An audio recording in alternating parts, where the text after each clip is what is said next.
اللہ اکبر اللہ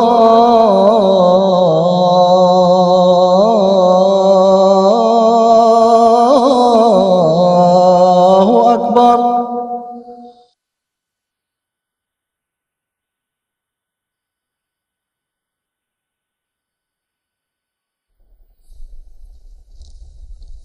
اعوذ باللہ من الشیطان الرجیم، بسم اللہ الرحمن الرحیم۔ ناظرین کرام، السلام علیکم ورحمۃ اللہ وبرکاتہ۔ پروگرام فقہی مسائل کے ساتھ آپ کی خدمت میں حاضر ہیں۔ علماء کرام کا ساتھ ہمیں حاصل رہے گا۔ لندن اسٹوڈیوز میں مکرم محترم مولانا ظہیر احمد خان صاحب تشریف رکھتے ہیں، اور ٹیلی فون لائن پر استاذ المکرم جناب مبشر احمد کالم صاحب گفتگو فرمائیں گے۔ ناظرین کرام، آپ کو یاد ہوگا گزشتہ ہفتے ہم نے شب معراج کے موضوع پر گفتگو کی تھی، اس کی ممکنہ تفصیلات پر بات کی تھی۔ آج بھی جیسے کہ ہم نے پہلے عرض کیا تھا گزشتہ ہفتے کہ اس موضوع کو جاری رکھیں گے، آج بھی اس پر ہم گفتگو کریں گے، اور شب معراج اور شب برات جو اسی طرح کا ملتا جلتا جو ہے جس کو سیلیبریٹ کیا جاتا ہے، ایک واقعہ ہے یا ایک کیفیت ہے، اس پر بات چیت کریں گے۔ وہ اس وجہ سے بھی ان چیزوں کی ضرورت پڑتی ہے کہ آج کل کے دور میں ان چیزوں کا آپ کے ارد گرد اتنا شور سنائی دیتا ہے، یا اس شد و مد سے اس کو سیلیبریٹ کیا جاتا ہے کہ بعض بچوں کے، نوجوانوں کے ذہن میں یہ سوال پیدا ہو سکتا ہے کہ آخر کیا وجہ ہے کہ اگر باقی سب لوگ منا رہے ہیں تو ہم اس طرح کیوں نہیں، اس کو اگر دین کا یہ اتنا اہم حصہ ہے تو ہم اس کو اس طرح کیوں سیلیبریٹ نہیں کرتے۔ اسی بات سے آج کے پروگرام کا آغاز کریں گے، اور محترم کالم صاحب کی خدمت میں یہ سوال پیش کروں گا کہ سوال ابھی وہ میں رکھتا ہوں ان کی خدمت میں کہ مثلا آپ نے دیکھا کہ مختلف ٹی وی چینلز پر اکٹھے ہو کر لوگ جو ہے وہ ان کو لیڈ کر رہے ہیں، دعائیں کی جا رہی ہیں، باقاعدہ سٹیج بنا کے سجا کے زرق برق لباس پہن کے علماء کرام بیٹھے ہیں، اور لوگ جو ہیں وہ ان کے سامنے سر دھن رہے ہیں، اور جو وہ کہتے ہیں، اور لمبا ایک دعاؤں کا سلسلہ، اور اس میں جو ہے اور نعتیں پڑھنے کا یا اور ذکر اذکار کا سلسلہ چلتا ہے۔ دیکھنے والا یہ خیال کر سکتا ہے، یا سننے والا یا کوئی یہ کہہ سکتا ہے کہ اگر یوں اکٹھے ہو کر یہ ذکر کیا تو اس میں بری کیا بات ہے؟ برائی کی بات نہیں ہے، لیکن شریعت جو ہے وہ اس طرح سے نہیں چلتی۔ شریعت جو ہے وہ اس طرح سے نہیں چلتی کہ جو انسان اچھا سمجھے اس کو ایک رواج کے طور پر جاری کر دے، اور آہستہ آہستہ وہ ایسی شکل اختیار کر جائے کہ وہ دین کا ایک اہم حصہ سمجھا جائے، اور لوگ اس کو اسی طرح اڈاپٹ کر لیں۔ اس طرح بعض نظریات کو، بعض باتوں کو کلیئر کرنا، ان کی واضح صورت پیش کرنا جو ہے وہ بہت ضروری ہوتا ہے۔ کل صاحب آپ کی خدمت میں یہ سوال عرض ہے کہ معراج کی رات اکٹھے ہو کر عبادت کرنے کے متعلق شریعت کیا کہتی ہے؟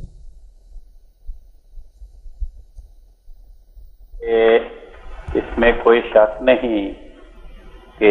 شب معراج میں اللہ تعالیٰ نے حضرت رسول پاک صلی اللہ علیہ وسلم کو بڑے ہی عظیم روحانی نظارے دکھائے، اور آپ کو روحانی منازل اور روحانی مقامات کی سیر کرائی گئی، اور آپ نے وہ صحابہ کے سامنے بیان کی، مگر ہمیں کہیں اس بات کا تذکرہ نہیں ملتا کہ آپ نے یہ فرمایا ہو کہ اللہ تعالیٰ نے یہ فرمایا ہے کہ شب معراج میں فلاں کام کرو، اور امت کے افراد فلاں کام کریں، اور اے میرے صحابہ تم فلاں کام کرو، یا آپ نے آج خود ہی تجویز کر کے صحابہ کو یہ حکم دیا ہو کہ آؤ بھئی آج شب معراج ہے، آج روزہ رکھیں، یا بیٹھ کے نوافل پڑھیں، یا نعتیں پڑھیں، یا جلوس نکالیں، جھنڈیاں لگائیں، آتش بازی کریں۔ ایسا نہیں ہے، بلکہ عجیب بات ہے، آپ کی ساری زندگی میں کئی مرتبہ ہر سال شب معراج آئی۔ خلفائے راشدین کا زمانہ 30 سال پہ محیط ہے، تو 30 سال کے خلافت راشدہ کے دور میں 30 بار تو شب معراج آئی۔ ادھر آپ فرماتے ہیں علیکم بسنتی و سنت الخلفاء الراشدین، کہ اے میری امت کے افراد، میری سنت اور میرے خلفائے راشدین کی سنت پہ گامزن رہو۔ مگر کوئی ہمیں اس بات کا تذکرہ نہیں ملتا، نہ ہی ہمیں یہ پتہ چلتا ہے کہ اس رات کی کوئی اہمیت آپ کے دور میں یا صحابہ اور خلفاء کے دور میں کوئی بیان کی جاتی ہے، کیونکہ اگر اس رات کو کوئی خاص اہمیت دی جاتی آپ کے دور میں یا خلفائے راشدین اور صحابہ کے دور میں، اور اس رات بعض اعمال کیے جاتے اس رات کے ساتھ مخصوص کر کے، تو اس رات کی بڑی تعیین ہوتی۔ مگر جب حدیث کی کتابیں، سیرت اور تاریخ کی کتابیں دیکھتے ہیں تو پتہ چلتا ہے کہ بے شک اس شب معراج کے نظارے تو حدیث میں بیان ہوئے، اور 45 کے قریب صحابہ کی روایات میں یہ درج ہے۔ اسی روایت میں اختصار کے ساتھ، اسی روایت میں تفصیل کے ساتھ ان واقعات کو بیان کیا گیا، مگر اس قدر تفصیلات بیان کرنے کے باوجود شب معراج کس رات کو ہوئی تھی، کس مہینے میں ہوئی تھی اور کون سے سال میں ہوئی تھی، سیرت اور تاریخ کی کتابوں کے مؤلفین اس بات پہ اتفاق نہیں رہتے۔ شب معراج کے سال کے بارے میں بھی اختلاف ہے، اور ہر کتاب میں اختلافی اقوال درج ہوتے ہیں۔ شب معراج کون سے مہینے میں ہوئی، اس مہینے کی تعین پہ بھی اختلاف ہے، کوئی کہتا ہے فلاں مہینے میں تھی، کوئی کہتا ہے فلاں مہینے میں تھی، کوئی کسی اور مہینے کا نام لیتا ہے۔ شب معراج کون سی رات تھی، کس رات کو یہ نظارے دکھائے گئے، اس رات کی تعین میں بھی اختلاف ہے۔ تو اگر رسول پاک صلی اللہ علیہ وسلم کی زندگی میں، آپ کے عہد مبارک میں، خلفائے راشدین کے دور میں، صحابہ کے خوش نصیب زمانے میں اگر اس رات کا اہتمام ہوتا، کسی خاص عبادت، خاص رسوم کی ادائیگی کی تلقین ہوتی اور اس کا اہتمام کیا جاتا، تو اس قدر اختلاف پیدا نہ ہوتا۔ بہت شکریہ، جزاکم اللہ خیر جزا۔ جیسا پچھلے ہفتے جو ہم گفتگو کر رہے تھے، جس میں معراج کے واقعہ کی تفصیل بیان ہوئی، اسراء کے واقعہ کی تفصیل بیان ہوئی۔ اسراء کے واقعہ کی تفصیلات میں جب ہم جاتے ہیں تو اس میں ایک ذکر یہ ملتا ہے کہ حضور صلی اللہ علیہ وسلم نے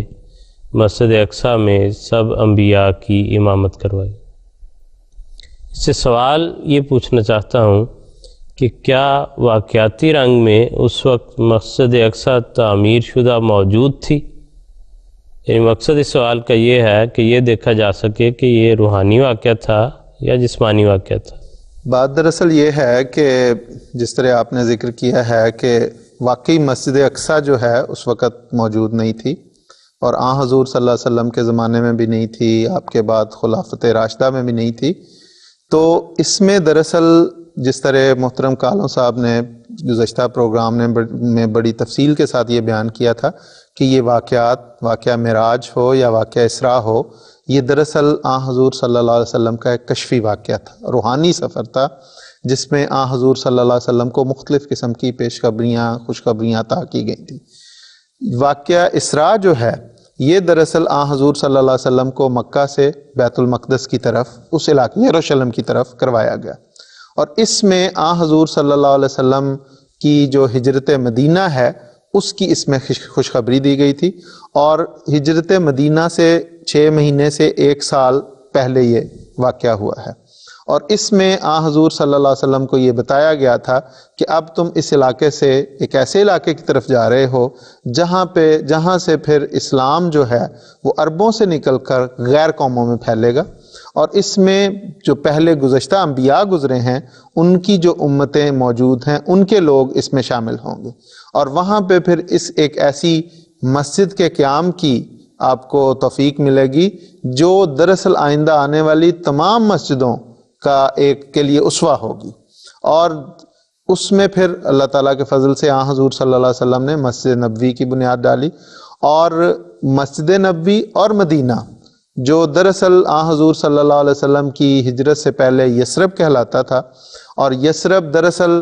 ہلاکت کو کہتے ہیں، اور کہتے ہیں کہ مدینے میں ایک ایسا وبائی بخار ہوتا تھا جس کے نتیجے میں بہت ساری ہلاکتیں ہوتی تھیں، اس لیے لوگوں نے اس علاقے کا نام ہی یثرب رکھ دیا۔ لیکن حضور صلی اللہ علیہ وسلم کی ہجرت کے بعد ایک تو ظاہراً اس علاقے کو جو برکت ملی وہ بخار بالکل اس میں سے ختم ہو گیا، اور حضور صلی اللہ علیہ وسلم نے اس کا نام مدینہ رکھا، اور مدینہ تو رسول کے نام سے وہ پھر مشہور ہوا وہ نام، اور یہ اس کی ایک ظاہری برکت، اور جو روحانی برکات اس سے پھر چلی کہ وہ آئندہ تا قیامت وہ ہمیشہ کے لیے زندہ جاوید ہو گیا۔ اور اس میں ایک تو یہ اس میں خوشخبری تھی، دوسرا اس میں ایک یہ خوشخبری بھی عطا کی گئی کہ اگر ظاہری علاقہ یروشلم ہی مراد ہے تو اس میں حضور صلی اللہ علیہ وسلم کو یہ خوشخبری دی گئی کہ تمہاری جو یہ اسلامی سلطنت ہے یہ یہاں سے نکل کر اس علاقے تک پھر اس کا تسلط ہوگا، اور خلافت راشدہ میں حضرت عمر رضی اللہ تعالیٰ عنہ کے دور میں پھر یروشلم اسلامی سلطنت میں شامل ہوا، اور 13 صدیوں تک پھر وہ اسلام کا ہی حصہ، اسلامی سلطنت کا ہی حصہ بنا رہا۔ تو اس میں دراصل بہت ساری پیشگوئیاں، خوشخبریاں بتائی گئی تھی۔ جہاں تک واقعہ اسراء کے روحانی ہونے کا تعلق ہے اور اس کا کشفی ہونے کا تعلق ہے تو اس کے اندر بھی خود یہ دلیل، یہ شواہد موجود ہیں، کیونکہ حضور صلی اللہ علیہ وسلم فرماتے ہیں کہ یہ حضور صلی اللہ علیہ وسلم کا جو واقعہ اسراء ہوا، حضور صلی اللہ علیہ وسلم اس رات اپنی چچا زاد بہن حضرت ام ہانی جو حضرت ابو طالب رضی اللہ تعالیٰ عنہ کی بیٹی تھی ان کے گھر تھے، تو حضور صلی اللہ علیہ وسلم نے صبح اٹھتے ہی سب سے پہلی یہ خبر جو ہے حضرت ام ہانی کو دی کہ اس طرح رات کو مجھے یہ سفر کروایا گیا۔ تو وہ کہتی ہیں کہ میں نے حضور صلی اللہ علیہ وسلم کو عرض کی کہ حضور یہ آپ لوگوں کو نہ بتائیں، کیونکہ لوگ اس سے مذاق کریں گے کہ یہ کیسے ہو سکتا ہے، لیکن چونکہ یہ ایک نشان تھا حضور صلی اللہ علیہ وسلم نے اس کی لوگوں کو بتایا، اور جب کفار تک یہ بات پہنچی تو انہوں نے پھر حضور صلی اللہ علیہ وسلم سے پوچھا کہ اچھا اگر آپ نے یروشلم کی بیت المقدس کی سیر کی ہے تو ہمیں بتائیں کہ کس طرح آپ گئے اور کہاں کہاں گئے۔ تو احادیث میں آتا ہے کہ حضور صلی اللہ علیہ وسلم فرماتے ہیں کہ مجھے جب انہوں نے سوال کیا تو مجھے کچھ یاد نہیں تھا کہ میں کہاں کہاں گیا۔ اگر حضور نے یہ ظاہری طور پر سفر کیا ہوتا تو حضور کو یقیناً یاد ہوتا، کیونکہ ایک رات تو پہلے حضور نے وہ سفر کیا۔ تو حضور فرماتے ہیں کہ اس وقت اللہ تعالیٰ نے میرے پہ کشفی حالت طاری کی، اور مجھے وہ سارا جو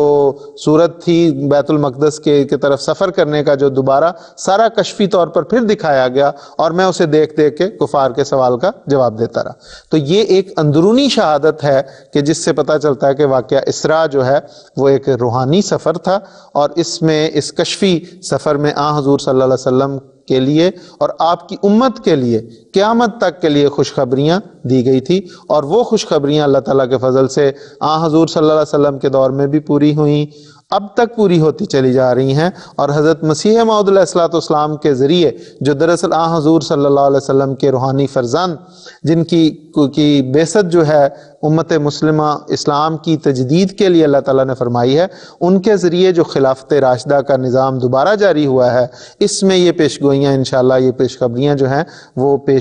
پوری ہوتی چلی جائیں گی اور ہو رہی ہیں، اور اللہ تعالیٰ کے فضل سے وہ نظارے ہم اسی طرح دیکھ رہے ہیں جو اللہ تعالیٰ نے آج سے 1400 سال پہلے حضور صلی اللہ علیہ وسلم کو عالم کشف میں دکھائے تھے۔ جی بالکل ٹھیک ہے خان صاحب، جزاکم اللہ خیر۔ طلحہ صاحب ابھی یہ شب معراج جو ہے وہ گزری ہے، اس کے متعلق جو ہے وہ ہم نے دیکھا، میڈیا میں دیکھا، ٹی وی چینلز پر دیکھا۔ ایک اور چیز اس سے ملتی جلتی جو ہمارے انڈو پاک کے معاشرے میں بہت سیلیبریٹ کی جاتی ہے وہ شب بارات ہے۔ تو سوال آپ کی خدمت میں یہ ہے کہ برائے کرم یہ بیان فرما دیں کہ شب بارات کیا ہے؟ عام طور پر نصف شعبان کی رات کو یعنی 15 شعبان کو شب برات کہا جاتا ہے، اور معاشرے میں یہ تصور پھیلایا جاتا ہے کہ اس دن انسان کی سال بھر کی تقدیر کے فیصلے ہوتے ہیں۔ اس لیے اس رات بعض کہتے ہیں 100 نفل پڑھو، بعض کہتے ہیں 1000 رکعت نفل پڑھو، مل کر دعائیں کرو تاکہ ہماری تقدیر کے فیصلے اچھے ہوں، اور روزہ رکھو اس دن۔ بات یہ ہے کہ شعبان کے اس رات کے بارے میں جتنی بھی حدیثوں کی کتابوں میں بیان ہوئی ہیں، ان سب کے بارے میں محدثین اور محققین یہ کہتے ہیں کہ یہ ساری کی ساری ضعیف ہیں۔ ایسی رات جس کی برکت اور اہمیت بیان کی گئی ہو، قرآن کریم میں اس رات کو لیلۃ القدر کا نام دیا گیا، اور جہاں یہ حکم ہے، یہ ذکر ہے کہ اس میں امور کے فیصلے ہوتے ہیں، وہ سورۃ دخان کی آیت ہے، جس میں اللہ تعالیٰ فرماتا ہے اِنَّا أَنزَلْنَاهُ فِي لَيْلَةٍ مُبَارَكَةٍ، ہم نے اس قرآن کو برکت والی رات میں اتارا ہے، فِيهَا يُفْرَقُ كُلُّ أَمْرٍ حَكِيمٍ، اس برکت والی رات میں ہر حکمت والے کام کا فیصلہ کیا جاتا ہے۔ اب وہ لیلہ مبارکہ جس کے بارے میں یہ ذکر ہے، اس میں تو قرآن کے نزول کا ذکر ہے، اور یہی مضمون سورۃ القدر میں بیان کیا، اِنَّا أَنزَلْنَاهُ فِي لَيْلَةِ الْقَدْرِ، ہم نے قرآن کو لیلۃ القدر میں نازل کیا۔